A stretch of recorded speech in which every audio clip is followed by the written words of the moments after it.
E3. Adoption of the special minutes of May 6, 2025, special meeting be adopted as presented. Have a motion, please. Councilor Knoison, seconded. Councilor Edwards. Questions? All in favor? Carried. No presentations, petitions, public hearings, business arising from the minutes. F1, recommendation that the 2024 audited financial statements for the village of Nakusp be approved as presented. Have a motion, please. Councilor Knoison, seconded. Councilor Edwards. Any questions on the financial statements? Councilor Hull. Just a comment on this, and I realize we've been going back and forth. I just want to express my frustration with this again, the 1% increase in the motion that I've brought forth. I don't.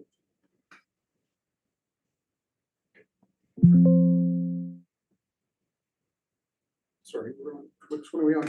F1, audited financial statements. This is the report from the. Sorry, wrong one. Yeah, sorry. So, okay, we'll get you ready for next one. Yeah. Please practice that. Actually, I was looking myself. No, I thought that was sorry. My apologies. Yeah. So Sorry. any questions on the audited financial statements?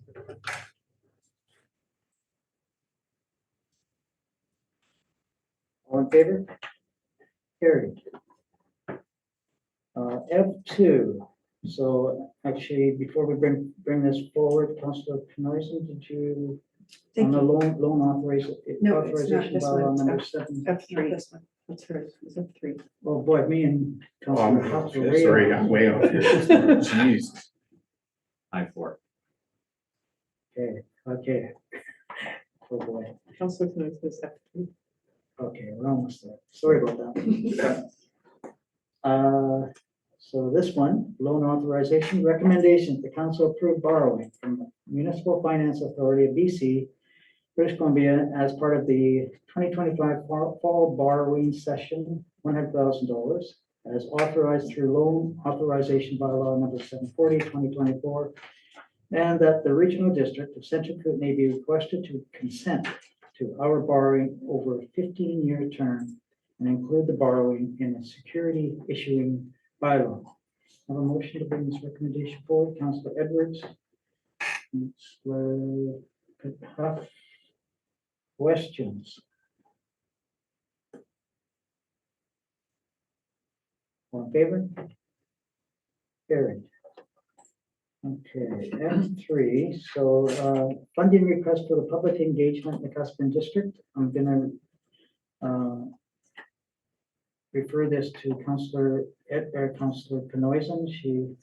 You have something on this? Thank you, Mr. Mayor. I just wanted to request that, based on new information coming forward at a meeting in the future from the Recreation Committee, I'm going to request that this request be tabled. Okay, thank you. Can I have a motion to table this? Councilor Edwards, seconded. Councilor Huff. Further questions on it? All in favor? Carried. Monthly reports. The recommendations that the May 2025 monthly council reports be received for information. So a motion please. Councilor Knoison, seconded. Councilor Edwards. So go around the table. Councilor Huff, do you have anything to bring forward? Yeah. I had a NAC4 meeting on April 22nd. There we reviewed the Doan Grant Thornton audit, financial audit for 2024. In general, everything looked good. So yeah, no concerns from that. We also reviewed the roles and responsibilities, just trying to update any as needed. And just ensuring everyone truly understood their roles and responsibilities, as simple as it sounds. Yeah, we all just needed some reminders, so. Also, one item that was brought forth is if the current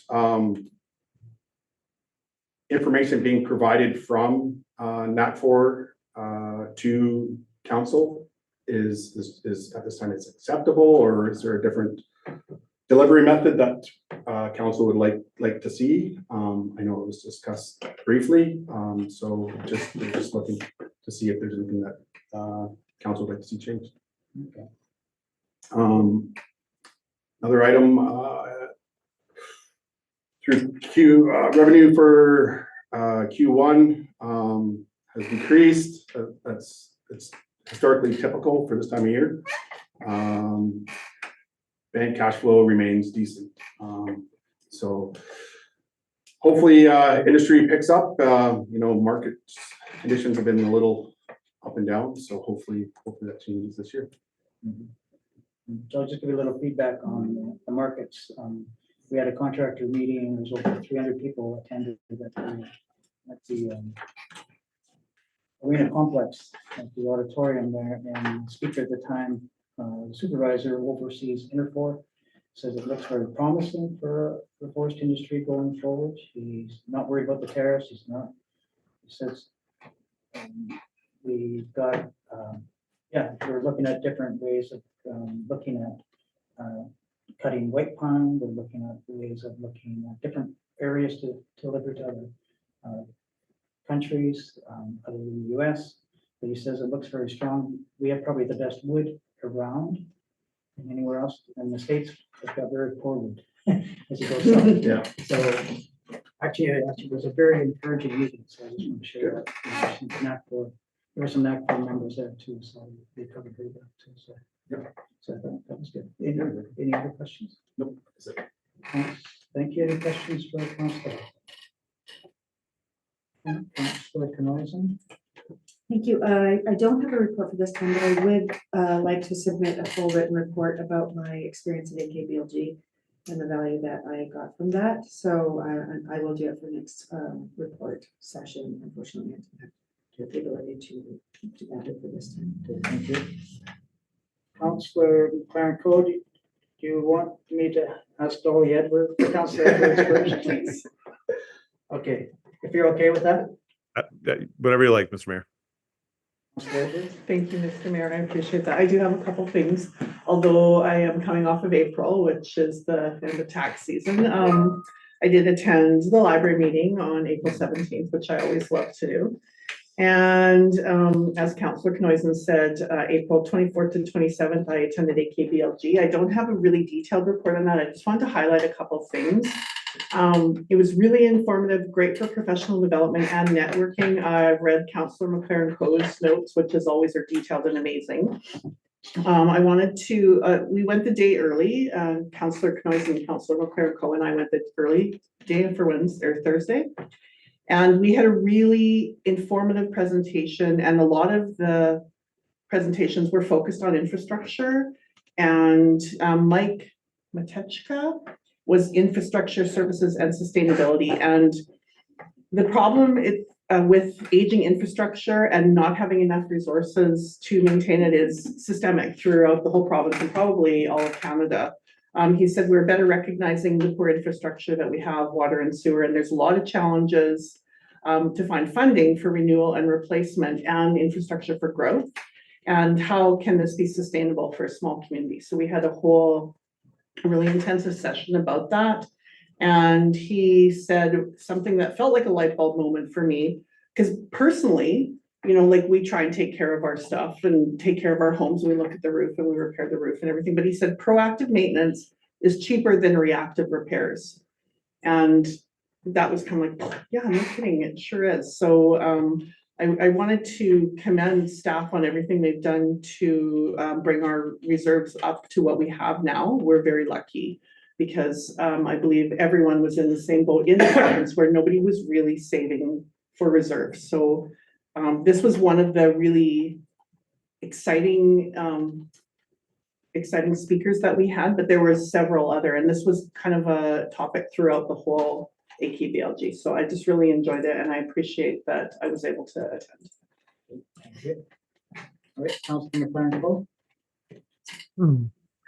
Yeah, thanks, Mr. Mayor. I go through my report here. As has been mentioned, we attended the AKBLG convention, and I talked about it a bit last time, but now I've got my notes together and of course submitted for the report.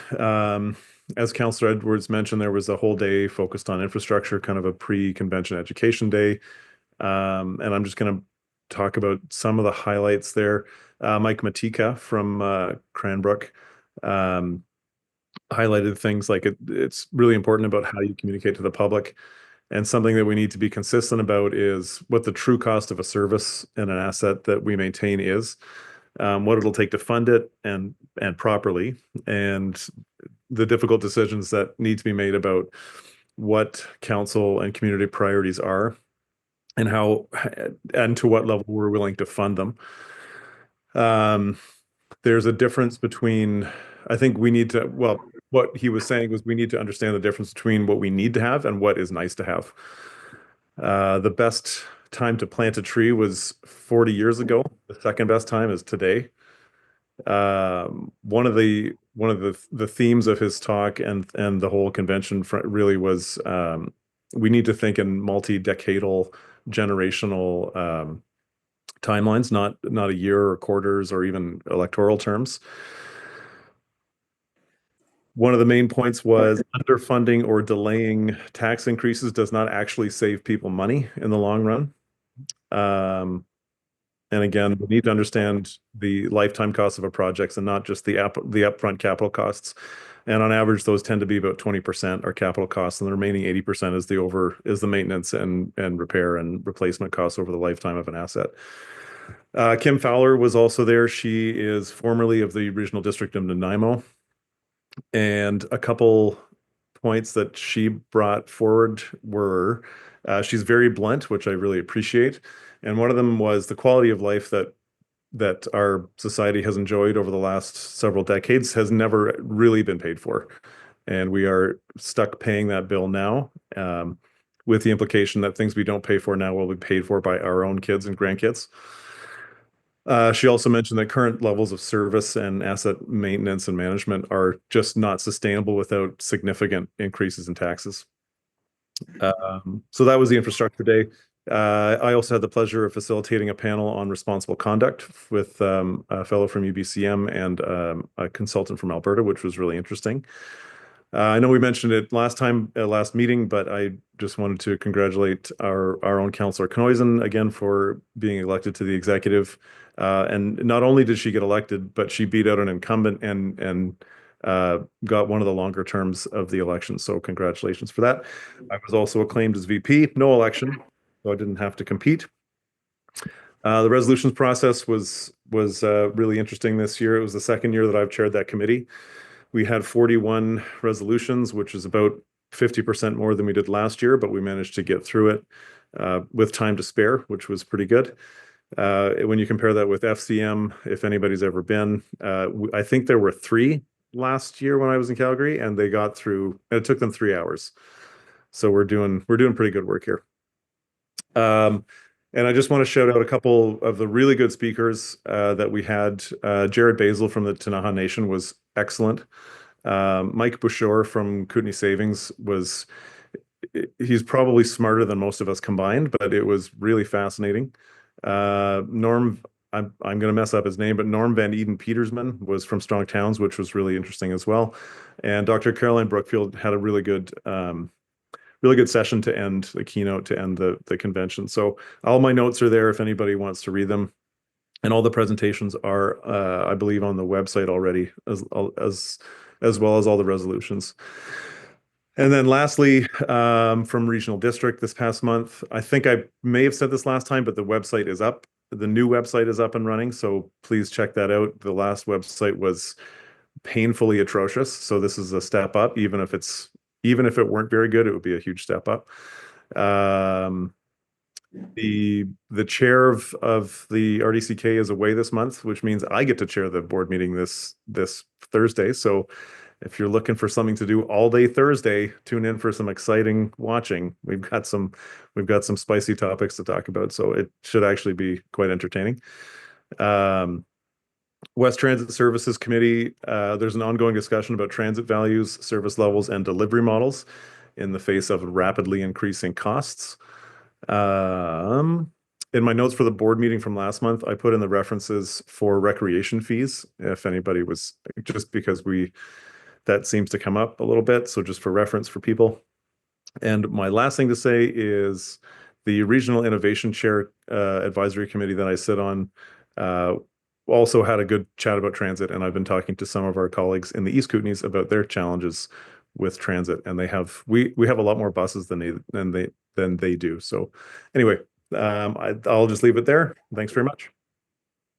Thank you. Any questions for Councilor Blanco? My report pretty well hit all the notes. I did show up on Thursday morning. And so pretty well, not much to say other than what Councilor Blanco has there. One highlight I got to be able to do, I went on a tour through Kimberley, the pedestrian-only downtown core. Actually, yeah, it was quite interesting. So the guide highlighted some of the challenges and opportunities provided by this unique amenity. How Kimberley's unique car-free center has anchored its tourism for almost 50 years pedestrian only and called the Platzl. Developed in 1973, has become a vital focal point for city's economy. So it's interesting. It could be an opportunity for the village, but it would be some very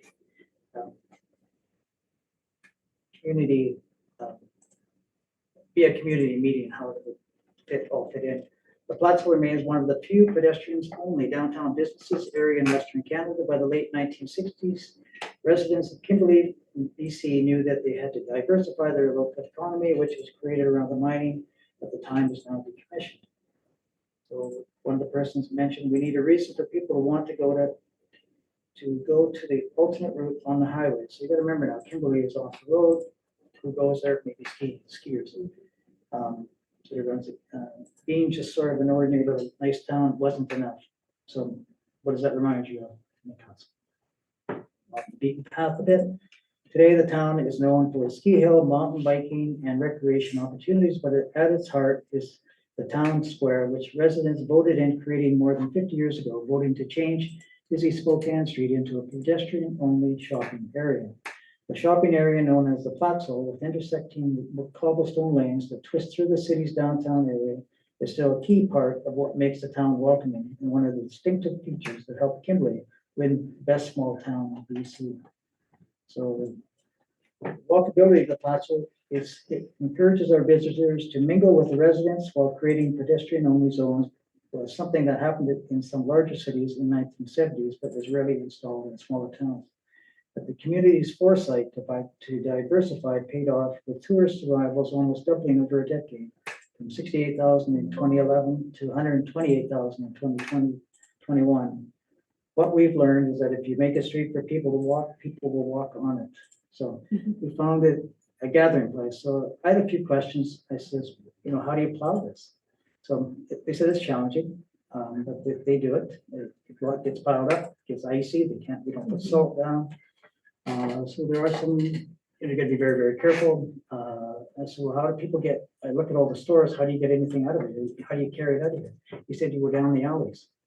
And we have areas there, loading areas there. So another question that he says, we have a hard time putting in hotels. Nobody wants to put the funding in.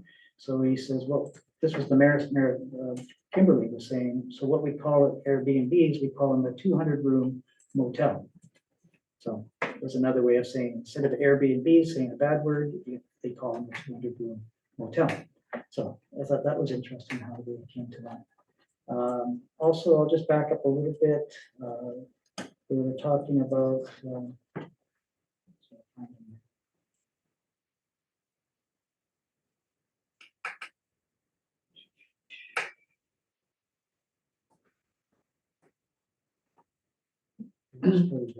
well, this is coming up next.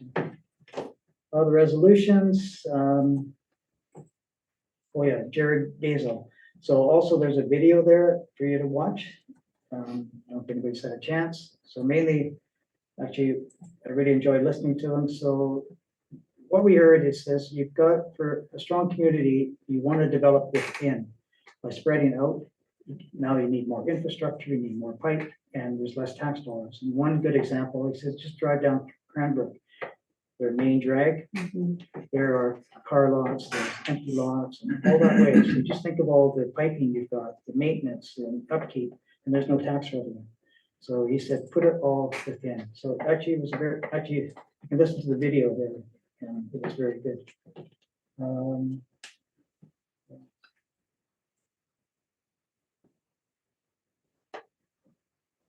Same thing, nominations, congratulations to Tina, for Councillor Canoisan, and to Aiden, for Councillor McLaren Cole. BC Rural Health Network, they would like to do, shine a spotlight on our community, so I said I would draw something up for them, and we publish all across BC. Actually, they're a very, very strong organization, and they're getting stronger all the time for BC Rural Health. So there was a presentation on the helicopters, at the name of it, but they travel to mostly remote First Nation places, and they're doing amazing work, and they're trying to look for funding. For West Resource Recovery, West Transfer Station, so I only toured Rosebery and Nakusp, and just had a little bit another meeting today. So closure of the landfill, probably the middle of the summer here sometime. And so this one here is just page 6, yeah, this one here. So I put here, the closure of the landfill does not prevent reopening in the future, depending on the status of the opening operating certificate, if it were to ever become more economical to do so. So I guess what I'm saying, it's still there, but what they're saying is once the main part where the liner is, whatever they're using now, probably they can get through the summer, then they would have to extend it. There is room to expand, but the cost, what they said, the cost just to put the liner and everything else doesn't equate to the costs of hauling it. So, you know, you're still struggling with that one. So it says here, existing landfill operations were grandfathered in, but any footprint expansion now will require the installation of an engineered liner and leachate management systems. While the Nakusp landfill site has the space to expand the landfill and continue accepting waste, the current footprint is expected to be at its capacity as of this summer, meaning that any further filling would require substantial site development. So that's from their study. So another one, it was Emergency Preparedness Week last week. So please, if anybody hasn't joined up for the Buoyant Alert, please do. Just want to heads up to our local fire department.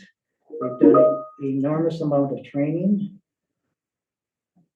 It looks like we'll be talking about wildfire mitigation here today. So we have Noel Ballard, who's in his 4th year as a village nurse in Nakusp Emergency Services. I went to a wildfire seminar he had on with Bree Lillies, who's the RDCK rep, in just over here at the Seniors Hall last week. Well attended, it was almost packed, so it was good to see that. There's a lot of interest in wildfire mitigation. Our fire department, 14 Nakusp volunteer fire department members completed their S100, S185 wildfire training, and now we're working with the BC Wildfire Fire Service to fight wildfires in and outside of the municipal boundaries. And actually, with their little truck, fire department truck, BC Wildfire Services asked them to go out to a fire, and they were paid. So 2 fires they've gone to put out. So, just want to say, actually, a lot of the communities now are getting prepared, like all the little Burton Fire Department, Edgewood Department, Fauquier Department, they're all getting S100, S185, and are working with the BC Wildfire Service, so there's more opportunities to fight the wildfires with other just resources of the BC Wildfire Service. So I think that's, it's long in coming, but it's been slow, but this is a great opportunity, and I just want to thank our volunteer fire department for what the training they're doing. Every time I go down there, they're just training every night. It's just amazing. Any questions? All in favor? Good. Good. Motions arising from the reports. Traffic, street and bylaw, control bylaw. Recommendations, the traffic streets and sidewalk control bylaw 747/2025 be adopted as presented. Have a motion, please. Councillor Huff, seconded. Councillor Edwards. Questions? All in favor? Carried. Bylaw notice amending recommendations, the bylaw notice enforcement amending bylaw 748/2025 be adopted as presented. Can I motion, please? Councillor Edwards, seconded. Councillor Penoisi. Any questions? All in favor? Carried. 3. Municipal ticketing information, recommendation of the municipal ticketing information systems amending bylaw 749/2025 be adopted as presented. Have a motion, please. Councillor Edwards, seconded. Councillor Penoisi. Any questions? All in favor? Good. I4. Recommendations that the 2025-2029 financial plan bylaw number 750/2025 be adopted as presented. Can I have a motion, please? Councillor Edwards, seconded. Councillor Penoisi. Questions? And I think this is where Councillor Huff wished to speak. Isn't it by 5? This is fine too. Okay, yeah. Oh, forgive me for previously blabbing. Yeah, I like I say, I just want to reiterate how frustrated I am with and forgive me, it's not a personal attack at the least, but how this was brought up, last minute and surprised us all. I truly understand the weight behind it and, the care behind it. I just think it was rushed. It was a little irresponsible for us some of us to approve this as well. I know good intentions, but there is so many other avenues we should be looking at and not just shooting from the hips. So I just really want to give my feedback on that and really stress that taxation is not just a given. When we're in hard times, or requiring any type of, taxation isn't just our last resort, basically. It should be our last resort. We have so many other revenue generating businesses that we can utilize, we can look at and strategize, and how we can reduce some of the concerns with reserves. And there's just so many other ways we can go about this, and by just, again, it's not much, 1%, I understand that, but just let's come up with a proper game plan and thoroughly think this out before we start acting or approving, certain tax increases. Councillor Huff, any other questions? Councillor Penoisi. Just a comment about the same thing in response to Councillor Huff, but not necessarily just in response to Councillor Huff's comments. I just wanted to point out that we all, between Councillor Edwards and Councillor McLaren Co, I know the mayor also mentioned in his report that we went to AKBLG and we came back with information about taking care of our assets. But I wanted to make the point that what we learned at AKBLG wasn't new information. The staff has been teaching us about our asset management for 3 years. And this was just in response to it was a blunt reminder when we were at AKBLG to do something about it. It was really a focus for many hours. And this was an action based on the lesson that we've been learning for 3 years, not new information. While I understand that the timing was not, it was surprising, and I caught people off guard with that. I do still feel that done sometimes is better than perfect. And I felt more so, I understand that you felt it was irresponsible to do it in the last minute like that, but I felt like it was more irresponsible not to put anything aside and save that increase for down the road in having to do double digits again somewhere down the road. And I do want to recognize that there are other ways to find tax dollars. And I'm really looking forward to suggestions and that discussion that we all come up with ways to fund or manage our assets well. I'm looking forward to that discussion. I know that became a strong priority. I'm glad that came from that conversation. But I still think if you look at most communities, while there probably are other ways, taxation is always, there's a reason they say death and taxes. Taxation is always going to be a necessary, I don't want to call it an evil. It's an investment. Thank you. It's an investment, and we all invest in our homes when we need it. And I think if we look at this community like our home, we're asking the community to invest in their assets. And that's basically, it's just action on what we've been learning for 3 years. Councillor McLaren-Cole. Thanks, Mr. Mayor. I'll just say, I won't repeat what Councillor Knoyson said, although I appreciate what she said. If you just, all the reports that we just talked about from AKBLG were all about infrastructure. You know, the best time to plant a tree was 40 years ago, but people didn't do that. So today, late is better than never. And I'll just point out one more thing. Just 20 minutes ago, we borrowed $100,000 without discussion to fund the arena. So we're already behind the 8 ball. So I don't think putting away an extra few $1,000s is irresponsible. Thanks. Councillor Hutt. So in response to Councillor McLaren-Cole, so you just proved my point. So we didn't have discussion about $100,000 loan. So what I'm concerned about is how we're approving these or bringing these forth when we don't even fully understand or discussing finances within the village here. So yes, you guys had a nice little strategic session with AKBLG, which is great, informative for some of you, but you just brought out a great point. We need to recognize where we need to save, where we need to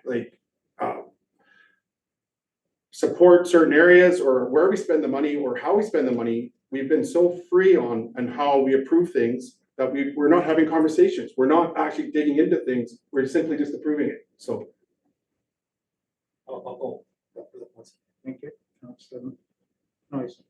I just like to give our staff more credit than that. I don't think when the staff gives recommendations like this, and they give us a report, and the reports are thorough, and we have very qualified people running our finances, that I don't think that that's the case. I think we read the report and we pass these things based on the work that the staff has put in. And if there is something that you want to discuss, I think that there's always an opportunity to do so. So I don't necessarily agree with that statement. Councillor McLaren-Cole. Thanks, Mr. Mayor. I just want to say that the budget process starts back in October or whenever it starts. When we, I mean, maybe I'm conflating regional district with the village, but this is a multi-month process that basically starts. I mean, if we pass our budget tonight, which we probably will, then it'll start tomorrow for next year. So there's ample opportunity to have these conversations. And I know that I don't want to repeat Councillor Knoyson, but I do think that our staff is trying to find ways to save money and to be as efficient as possible. I know that there are other communities that are smaller than ours that spend a lot more than we do on administration and things like that. So I think they run a pretty tight ship. And I think there's a whole other conversation that can be had about investing in economic development. We talk about tax rates and the burden on the residential. I mean, it's 70+% of our taxes come from residential properties, but we do very little to encourage business growth. So if we really wanted to diversify, like that to me is the answer, is proper investment and that kind of thing. To say nothing of of really going over things with a fine tooth comb. I don't want to set up. I know that committees are kind of a bit of a taboo, but a committee of the whole where we take some time and really go over the budget line, maybe not line by line, but where we can find ways to tighten things up, but also ways to expand. Because I think really the answer here is, how do we make the economy of our village more resilient and therefore spread the tax burden around and therefore get more revenue and then not have to worry about taxes. So I am, and I was going to say it later, but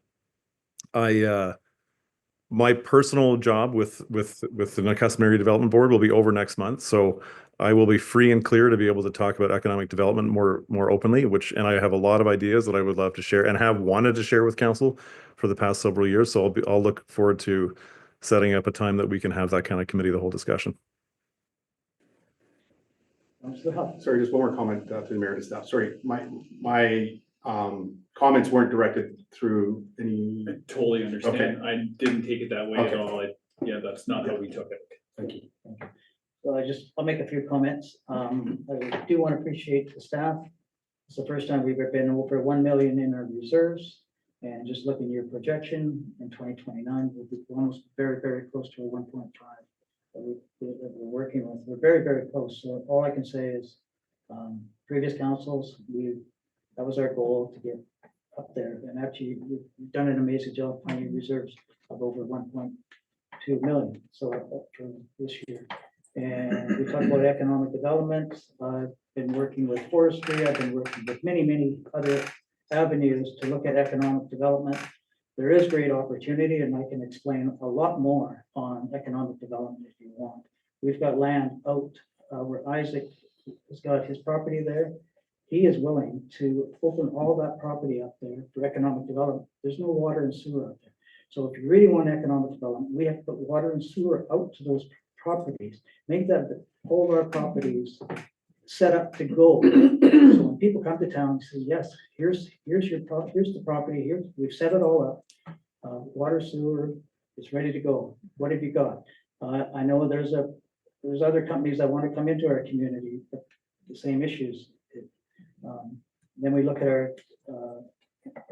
our class rates. For residential, it's 2.97. Light industry is 19.6%. So a lot of industries are looking outside the box like lumber. Business other inside of our businesses is almost 8% of their class rates. So it's hard out there right now for businesses with taxes and the unknown. I just talked to a lady the other day when we were doing our downtown Cinco de Mayo. She can't find anybody to work. The rate is going up to $18 an hour, 18 something, just to hire someone, and they can't find anybody. It's not because there's no housing. People, they just can't find them. You know, I've got places if they want, but they can't find anybody to work. So it's, I think, doing a real good, thorough discussions. We bring industry involved, bring them all around the table and other businesses and say, you know, what are we missing? And one will be say, we need the land, we need the water and sewer, make it available. So I'm just saying that up there. Again, kudos to the reserves. That's all I can say. Well done. Any other questions? All in favor? Carry. I-5. Recommendations of 2025 tax rates bylaw number 751, 2025 be adopted as presented. Have a motion, please. Councillor Edwards, seconded. Councillor Penoizens. Questions? All in favor? Carry.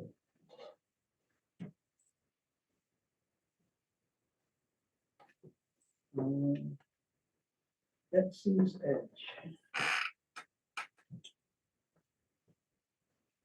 Recommendations, separate motions, the administration draft a license of occupation agreement between the village and the business operating as Betsy's Edge address, 86 4th Avenue Southwest, to allow it to place a patio on the parking stalls for the purpose of displaying retail items while the business is open. Have a motion, please. Councilor Edwards, seconded, Councilor Canoisan. Questions?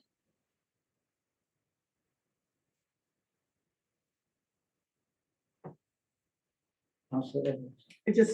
I wanted to say, Mr. Mayor, that personally I like to see, when I'm walking downtown in the summertime, I like to see vibrant and lively and people outside and music playing and people on the patio and, you know, the more activity down there, I think the more it will draw people down there. So I really like that you're considering doing this. Any others? So this will take one parking stall. Correct? Well, that'd be the next one, right? No, you could ask that question now, like To the staff? legitimately, yeah, for Yes. sure. No, we're probably looking at about 3 parking stalls because those parking stalls are diagonal.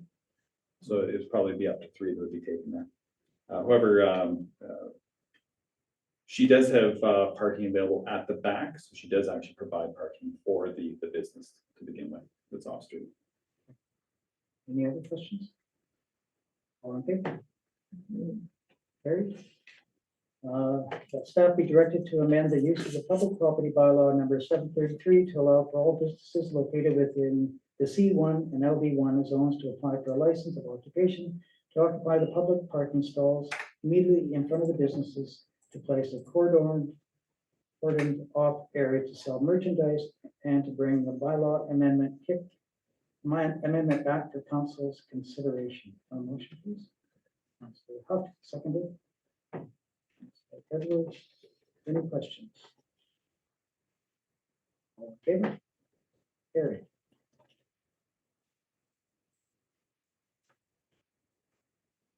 Okay, J2.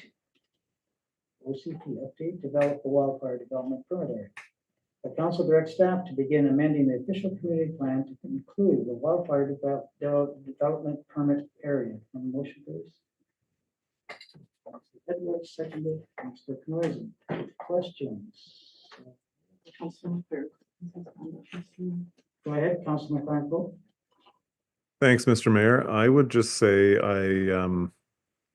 I know that this is going to be a lot of work, or rather it'll take a bit of time to get through the work on this. But I just want to share the thought that while I fully believe in the wildfire protection and fire smarting as much as we can, I just want us to be staff to be mindful of the putting up more barriers to development. So trying to find a balance somewhere. I don't know if it's just interface areas or something like that, but in a perfect world, everything would be made of inflammable material, but that's just not reasonable. So anyway, just wanted to share that thought. Thanks.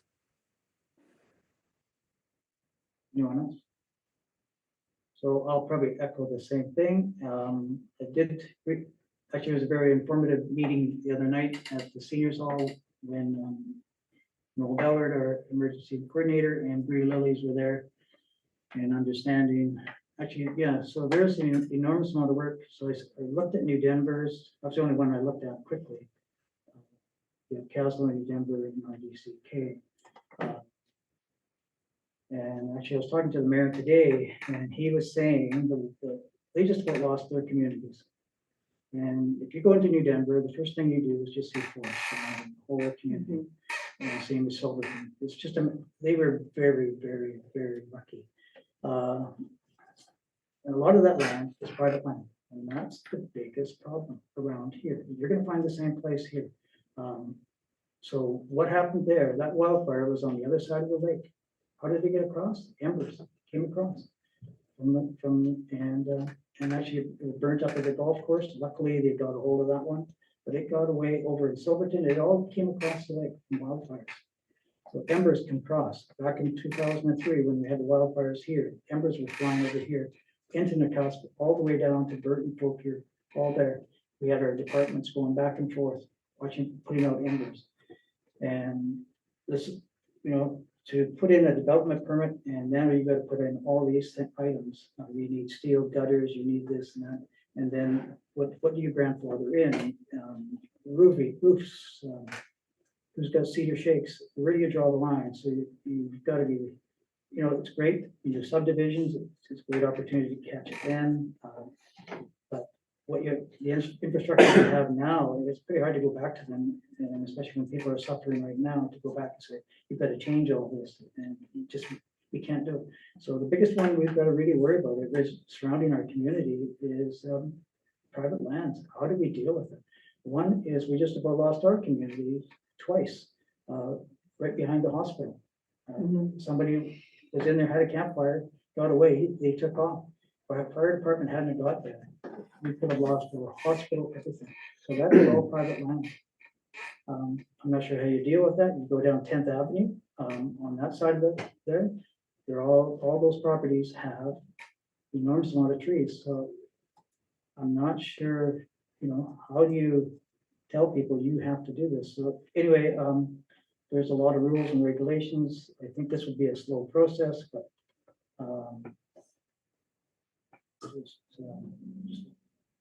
just considerations. It's a great opportunity to put it in our OCP. Community involvement is the big one. Have community meetings. Are there some areas that are more vulnerable than others? I told you about them. How to maximize protection of the community. Same thing. While reducing red tape and administrative burden. So this is where the provincial government has to step in. Right now they are not touching private lands. So I'm not sure where you're gonna go with that. I don't know if that's a provincial or a community village one. Any extra fees to be considered for development permit applications? There's another cost. How do we ensure that areas developed in the wild, whatever that WDPA adheres to the WDPA standards well into the future? So again, future, should some buildings materials be prohibited? So there's and to change materials, the costs have just gone right through the roof. Should additional bylaw be drafted to any existing bylaws be amended to require existing properties to become fire smart? So again, how do we get people to the table? Budget implications, a lot of work involved for staff. A lot stretched thin. How do we? This is where the provincial government, the federal government has to come in. They want to help prevent wildfires. They have to work with us. So anyway, that's a lot of work, but a big possibility. I don't know if you want to speak on this at all. Sure. Thanks, Mr. Mayor. Yeah. So already we put a little bit of thought into the what a DPA would look like for Fire Smart. And one thing I'm very adamant about is that it has to be something that is achievable. It's not something that well, first of all, a DPA is only something that's triggered when somebody's developing something new in that area. So an existing structure that's built today would not be affected by being in a new DPA unless they went to rebuild or build something new. So we need to take a look at this from a little bit more of a holistic approach on how do we, ensure that our community stays fire smart or becomes more fire smart, and a lot of that is through education. So the DPA is really only going to be a tool. I'll be honest with you, I'm not entirely sold on the entire community being part of the DPA. I think that's quite a bit of overreach, and it's going to cost an awful lot of money for people, not to mention staff resources to be able to adjudicate every time somebody comes in with a development permit and see if it falls within the DPA. It's going to be quite burdensome, and I don't think we'd be able to achieve that. But there are other things that we should look at, like ensuring that people who have vacant land are keeping it clear, as a not in a state that's a hazard, for wildfire season. So there's a lot of different things we can look at, but it's just one tool that would be in our toolbox in order to ensure that new developments as they're built, especially in those fringe areas, are going to be a lot more fire resistant. this, so to the staff, then we'll look into it, but it's gonna take a slow process. Yeah, I think an OCP amendment is never something that should be rushed. So I was talking to Noel about it before, and I said, like, we're probably looking at a year, to get this complete. And, he does have some funding through the grants to help fund his position to help pay for this. So that's definitely what we'd be looking at doing in order to make it happen. But it will require work from myself, work from the deputy corporate officer, because we are dealing with a pretty heavy legislative piece. Any other questions? All in favor? Good. J3. Councilor Rowdy, would you wish to read this I would recommendation? love to read this. Thank you, Mr. Mayor. Whereas the forestry industry and the overall economy is facing unprecedented challenges due to the tariffs imposed by the Trump administration of the United States. Whereas local businesses are concerned for their ability to remain open and profitable. And whereas tourism is a potential revenue source that can help improve the local economy, yet is a largely unsolicited and untapped opportunity pursued by the village, therefore let it be resolved that administration be directed to seek proposals for an advertising agency to deliver an advertising campaign to increase the number of tourism visits to the village, and that the village of Nakusp apply for the funding to pay for the advertising campaign from the community development program, and that administration, beginning in the 2026 operating budget, place a suitable amount of money in the 5-year financial plan to continue its advertising efforts paid for through general taxation. Motion to bring that forward. Councilor Edwards, seconded. Councilor Knoison, questions?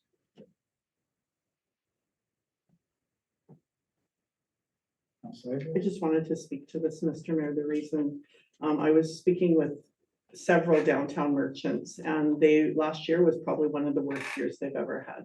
And they're concerned with their ability to stay open past this year. And the summertime is when they make a lot of money, so they can, well, hopefully not last year, so they can stay open for local business in the winter. And I would hate to see our beautiful downtown closing businesses one by one. And I really am hoping this is striking while the iron is hot. People want to come to Canada. They want to vacation in Canada, and Nakusp is kind of an unknown spot. Nobody wants Canmore, Banff, or Whistler. Nobody, God forbid. But we could use an infusion of tourism dollars to help our businesses and therefore help ourselves. Councilor Franco? Thanks, Mr. Mayor. I appreciate the intent of the motion, but I have a lot of questions. And just this, I didn't have this written down, but Nakusp will never, ever, ever be Whistler or Banff or Canmore. That's just, even if we tried, it would never happen. But okay, questions. I wonder about using village money because, again, we're talking budgets this meeting and having a fairly lengthy debate, let's call it, about 14 grand. I question whether the municipality itself should be the one to take this on, or at least take it on solely, because there are other organizations that exist that do this kind of work. There is a tourism association that is literally a destination marketing organization. We do have a chamber of commerce. We do have an economic development organization. I'm also concerned that it's May, and if summer is the busy season, that is just a few weeks away, or could have already started depending on what your plans are.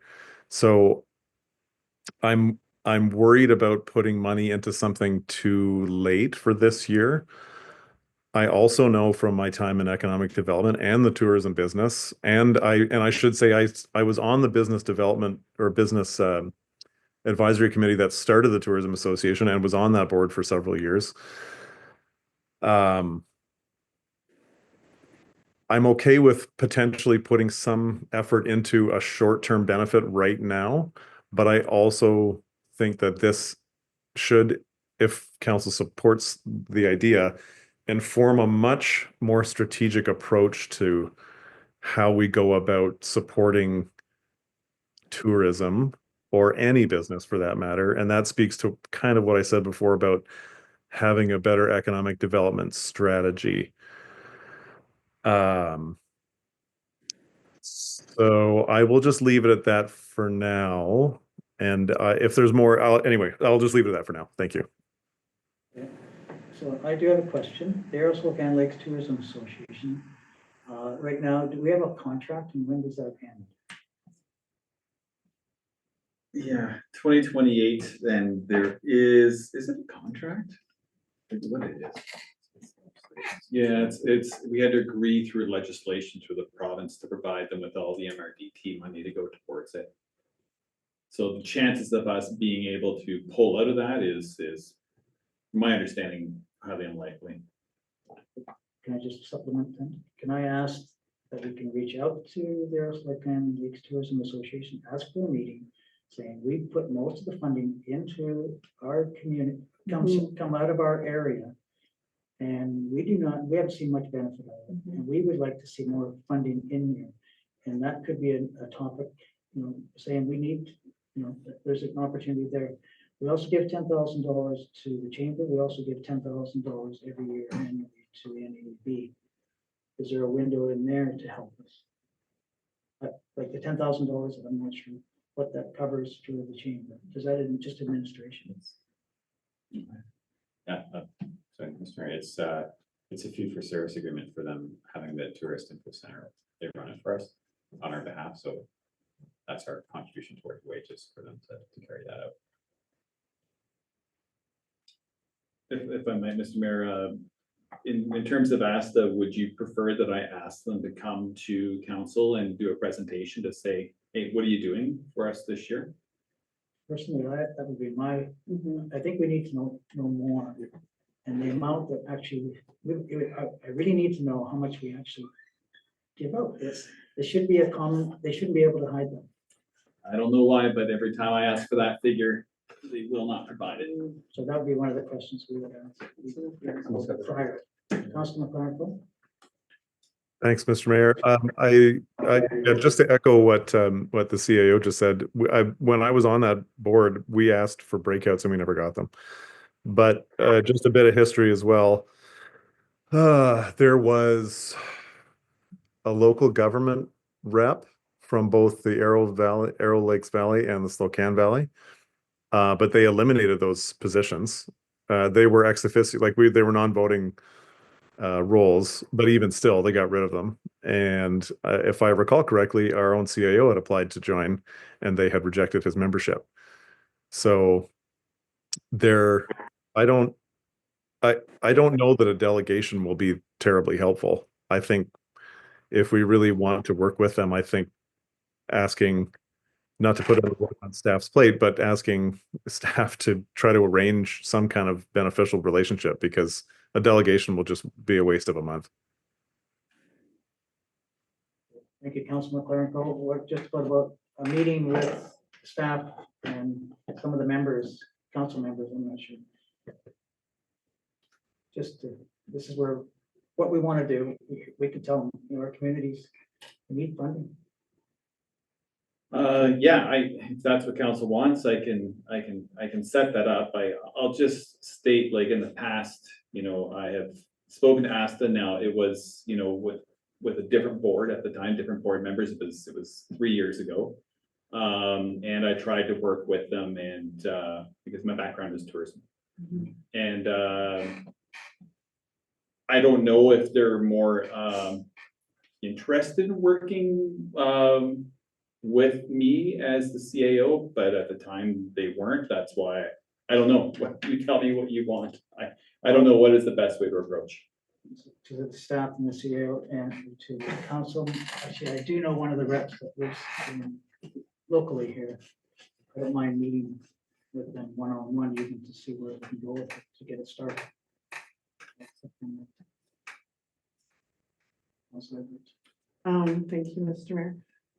I agree with what Councilor McLaren says. For sure, it might be too late. I feel like we have to do something, and it's got to be in a timely manner. We can't just wait, till then. We have to do something, and I haven't seen any advertising for Nakusp, and nobody I've asked, that's my family back in Alberta, has ever seen any advertising for Nakusp, and most people don't know it's here. They only know it's here because I moved here. Other than that, a lot of people don't even know it's here. And I don't know, maybe it is too late. I don't know. I just feel really passionately we have to do something. We can't just sit and do nothing. And I believe Councillor McLaren Co quoted one of the amazing speakers, and he said the best time to plant a tree was 40 years ago, and the second best is today. So I'm just going to reiterate that to my friend Councillor McLaren Co and say I'd like to do something today, no matter what it was. What it is, I'm really open to suggestions. This is just bringing it forward for council to come in with ideas. This was the thing I could think of to help these local businesses, was try and get the word out there that we are beautiful, we are here, come and see us and bring some money. So Council McLaren Co has his hand up. go ahead, Councilor McLaren. Cope. Thanks, Mr. Mayor. Yeah, and thank you through the mayor for that. This Councilor Edwards read my report and listened to me talk about it. But I'll say two things. One, I think for longer term, because we did talk about, there's more or less dedicated funding in the budget for the chamber and for the development board. I think in a not tonight, but in the near, and maybe for next budget cycle, we have discussions with these organizations about what exactly we're supposed to be getting for that money. And what are some metrics that we can, do we want tourism to be increased by a certain amount, as an example?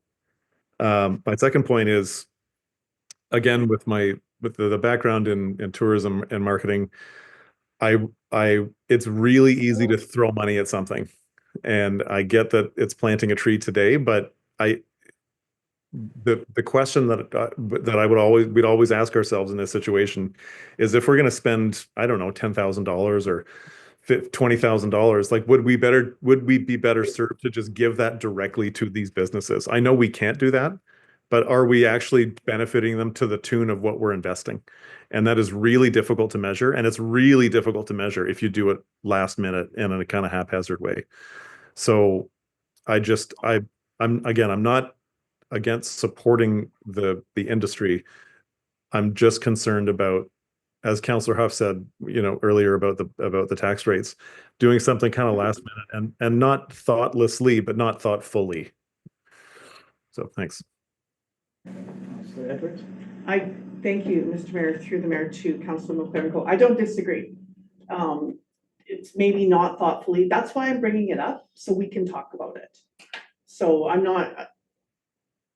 I will take any ideas, whatever we think we should do. We can table this and talk about it more, or I think we need to do something. And I know that we just gave $40,000 to ASTA. Is that not correct? We're not with the MR. Oh, MRGT, Yeah. well, we don't know exactly how much we get. Okay. Because, could we not have that for ourselves? Sorry, through the mayor. Yes, but after the agreement's over. Correct. Yeah, so the thing is that we actually don't collect the money, so the Right. money's collected by the province. It's then paid to the whoever is doing the tourism for the area, or the advertising for the area. Mhm. And the village designated Aerosol Can Tourism Associations being that organization to receive those funds. I do know that Revelstoke, Radium, they do advertising. I've seen advertising for Revelstoke and Radium's a small community. I know they're closer to Calgary, but they're a small community and they have amazing stuff, and they're full of tourists all the time. So I don't want to be full. I just want more. And whatever the conversation is, I would like to just even starting a conversation is helpful to me. Mayor to Councillor Edwards. This is great. The one thing I'm going to stuck on is just suitable amount of money. So I just really need to understand suitable, and I would be definitely. Yeah.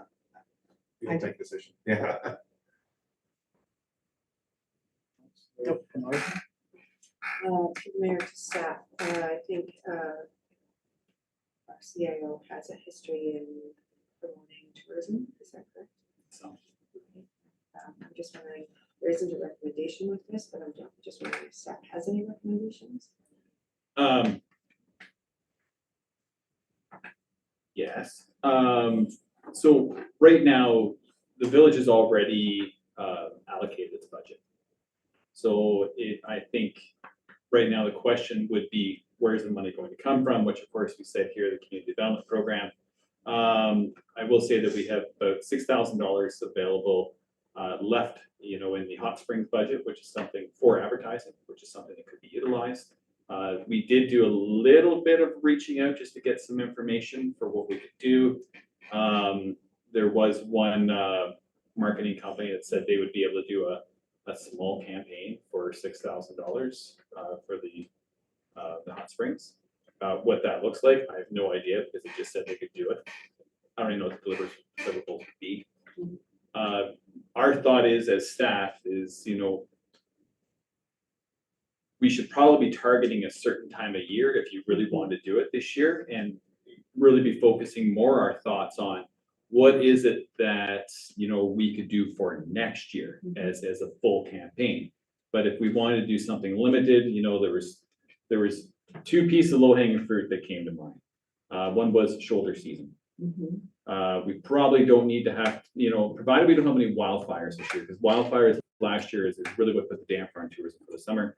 Is if we focus on the shoulder season, that would probably have a bigger benefit for local businesses than trying to stuff more people in here than what we can accommodate in the summer. The second thing is, we could simply look at a simple campaign for this year, which is rent a billboard on either side of Revelstoke saying, "Go to the castle."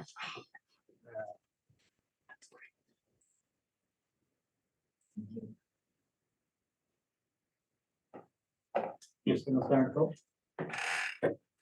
Thanks, Mr. Mayor. I appreciate the CAO's comments there. I think we should, and Councillor House comments. I don't understand. I still don't know how much money, because there's not a number attached to this motion. So I think we should either amend the motion to a specific amount and or a specific budget, like the Hot Springs budget. But my other thought was, based on the CAO's comments, was I maybe not for right now because it's already the middle of May, but again, going forward, that's the investment in the economic development strategy. Like, have stakeholder meetings, talk to people, talk to the businesses. What do they need?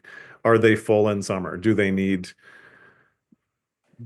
more shoulder season business? It's and no offense to Councillor Edwards, but the businesses that she frequents might not be representative of business, or the people that are talking to her might not be representative of the business community as a whole. So I think there's a much more thorough process that needs to be undertaken for putting this in another budget, which is also part of the motion, to put it into the 2026 budget. So yeah, I think we need a number. Thank you, Mr. Mayor. Yeah, I would agree with Councilor McLaren. I mean, I don't want to spend extra taxpayer money, but I really like the billboard idea. I was thinking of that too, because people just drive right by there, and then all you have to do is turn left, and you can go to Paradise. If we could, sorry. If you're done. No, just if we could use the Hot Spring budget, I'd be totally happy with that. I mean, we have it anyhow for advertising. Good, thank you. I'll tell you about the billboard. We did do it way back in the day. I think NADB put it up, but there was nobody that maintained it. All over, how to change, who would go up there and change things, different ideas, what's going on. So that'd have to be in the budget too, to go up there and what's happening. Just not an arrow showing to the customer. Here's what's happening. Come visit. So if I can, Mr. Mayor, so we used to do that in Valemount. We bought billboards outside of Prince George and other different areas.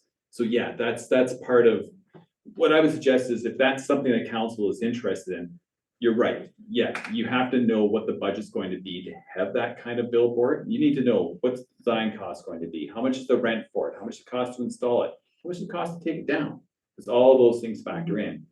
How about we come back to you with a budget of what it would cost to do up to 2 signs, you know, on either side of Revelstoke, and then you can decide whether or not you want to proceed with something like that. And we could look at that point, then you can decide, how do you want to fund it? Do you want to fund it through the existing Hot Springs budget, which, you know, the Hot Springs budget could be used for other things? Or do you want to use it through the community development program at that point?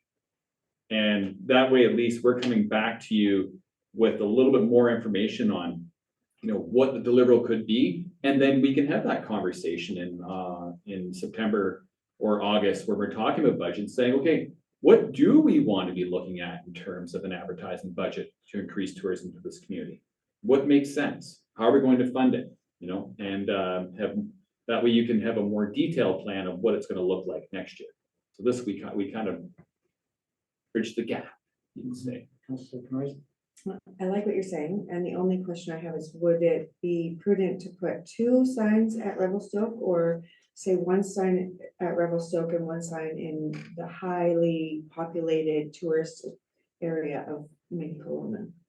Oh, I don't know. I don't know what the returns are like. I don't know what the value is, but what the cost is. The only reason why I say 2 in Revelstoke is because you do one coming on one side of our highway and one on the other side of the highway. So that way, you know, you're hitting both sides of traffic. Generally speaking, if people are already in Kelowna, and this is just anecdotally me saying that, if they've come from Vancouver, they're probably not going any further. And if they've come from Calgary, they've already gone past us. Yes, I'll just make a comment. Last year was a really bad year. Not only was it the wildfires, our lake dropped and gone again, and the ferry strike. Yeah, so there was 3 items there that just destroyed businesses, not just ours. It was New Denver's. Maybe there's an opportunity even to work with New Denver, Silverton, and Nakusp, and come up with a package deal. They could actually help fund it too, and would benefit the whole area. So it's just ideas. I do know a billboard's not cheap, not cheap at all to put up and to keep it. So I think the chamber can even relate to just putting up the sign out at the North Road, you know, how expensive it is to try to put those things up, maintain them. So you might be right, just use what we have. And actually, I like the idea of coming back with what that would actually cost, because right now we don't have a budget really what we would even need to do. The community development program, how much is left in the community development? $131,000. 31, 131. 131. Do we have anything else allocated for the budget this year? Not at this point. That's a estimate. Mr. McLaren? Thanks, Mr. Mayor. Just a quick comment based on the conversation kind of between the CAO and Councillor Canoy, that exactly speaks to why we need professionals to do it. Because we're not doing our due diligence if we're doing this on anecdotal information based on this conversation around this table. So we need, please, if we're going to spend money, let's please do it professionally.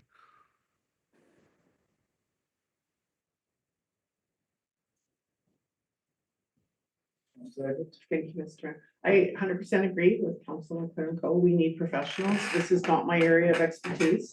I just wanted to bring it out for conversation, and I really appreciate everyone's thoughtful input on this.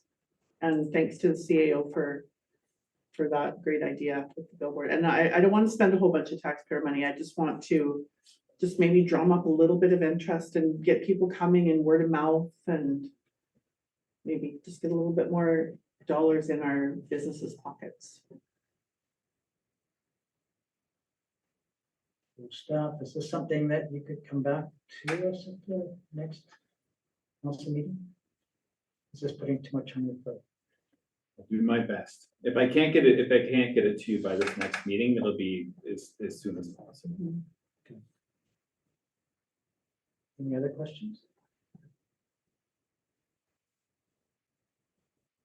So do we need to amend this, what we have here now? Yes.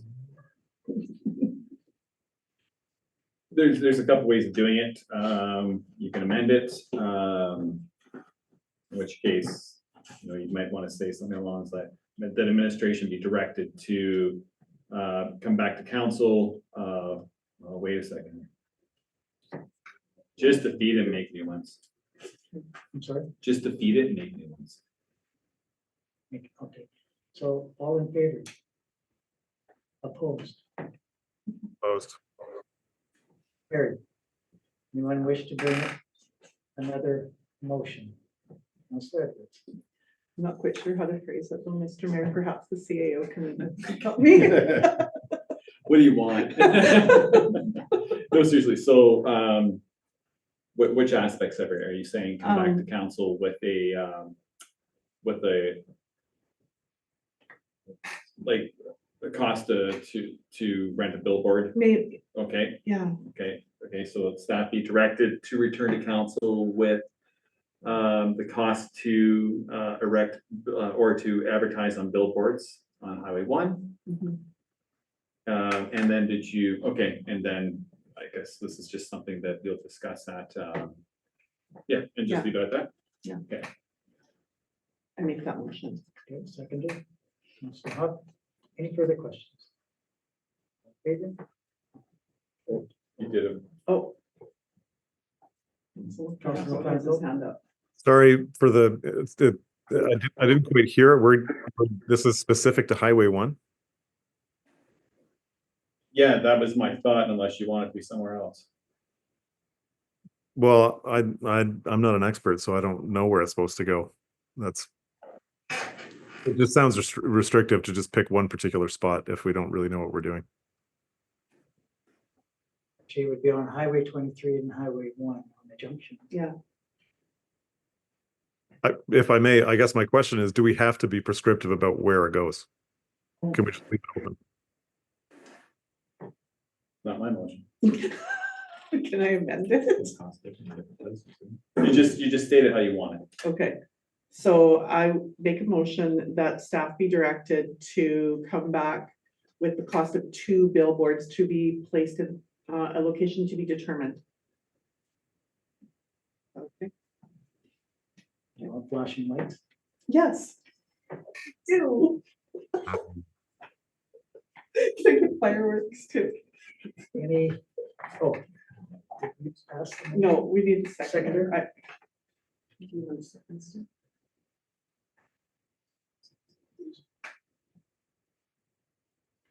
Sorry, question. Sorry, I think Councillor Clear Co had a point of putting this out to a professional for insight. So I don't know if that should be worded in that motion. Does that sound correct there, Councillor McLaren Co? If I may, through the mayor, I would just assume it's implied with the staff report that they'll be reaching out to the people who would know best, I guess. I had my crayons ready, like. I know an artist. Sorry, I just. So you'll come back with a professional opinion. Yes. Yes, there you go. Okay, thank you. Yeah, so the other thing, you'd have to look at Ministry of Transportation. There's a few other things you have to look at too. So, Mr. Mayor, just to be clear, we wouldn't be building our own billboard. We would just be advertising on an existing billboard. Yeah, yes. Like Pattison Group, for example. You would get Councilor Canoison to paint over the other one and just. Yes. I mean, Just do a step ladder, big ladder. I'll do that. We didn't. We don't even Okay. second. I'm sorry, I lost where we left off.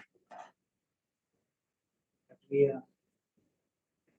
Seconded? I second it. Seconded? Okay. Any further questions? Need to read it over? You're comfortable? I'm comfortable with, What do you got?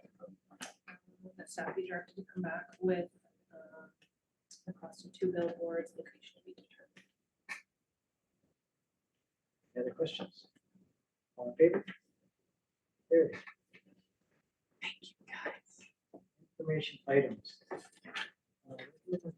Recommendations that items K1 to K4 be received for information. a motion to bring these forward. Council Edwards, seconded. Council Canoisan. Any of these items, 4 items, the council wishes to speak on?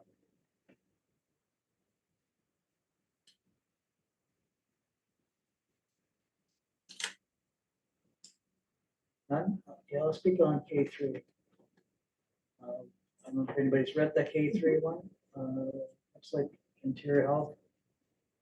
It goes to, let's go through interior health. It goes through the BC alert ready systems fall under the Ministry of Emergency Management and Climate Readiness. And it sounds like they've kept them informed. It's like they're not going to do it. It's not a priority, but for small communities, it is a priority. There's nothing worse getting emails, not knowing when it's, I get an email and it's already closed, and how do you get the word out? I don't know. We're really taking a risk of putting it on our own void alert. I'm not sure if we have to reach out to the Ministry of Emergency Management again. We've never met with them. Maybe this is something again at UBCM. I know it's coming up at UBCM. I think we will wait till then to see where it goes at UBCM. And it would be neat to meet with the Ministry of Emergency Management and Climate Readiness, just to say where we live. Everybody, small rural communities are suffering because of this short staff. It's critical. I get these, I'm not sure staff, do you get those alerts coming across your email? No. Biggest one I find is the little, it's constant, almost every second day we're shutting down. And I can show you the list, it's just phenomenal, the list I see. And actually, we're very, very fortunate here in our community. Amazing crew here. Not sure how they keep it going. Anyway, not sure if that's, I don't think that's a recommend. I don't think I have to bring that forward as an action item. It's just something we could talk about it. When we go to UBCM, this might be one of the items that we. Yeah, Then. we'll have that. Yeah, absolutely. Okay, any further questions? All in favor? Carried. No action items. Notice of motion, is anyone online? There. Is just press? Is someone else? Any questions?